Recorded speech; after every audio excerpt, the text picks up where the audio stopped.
So చూడండి శారీ ఎంత బాగుందో, మంచి వైన్ కలర్‌కి సంపెంగ పూ కలర్‌తో తీసుకున్నారనమాట. మనకి ఒకలాంటి గ్రీన్ కలర్ చాలా బాగుంటుంది. ఈ గ్రీన్ కూడా వేర్ చేస్తే చాలా బాగుంటుందండి. యూజువల్లీ మనకి శారీస్ ఈ కలర్‌లో ఉంటాయి కానీ బ్లౌజెస్ అనేది ఈ కలర్‌లో ఉండవన్నమాట. సో డిఫరెంట్‌గా తీసుకున్నారు. సో శారీ చూసారు కదా, హెవీ వీవింగ్ విత్ బుటీస్ ఉంటాయి. టూ సైడ్స్ కూడా contrast colour borders and with heavy పళ్ళు అండ్ హ్యాండ్మేడ్ టాజల్స్ ఇచ్చేసారండి శారీకి అయితే.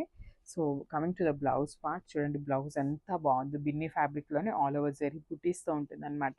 Sari with blouse colour combination అయితే చాలా బాగుంది. So don't miss this beautiful collection and stay tune. Thank you.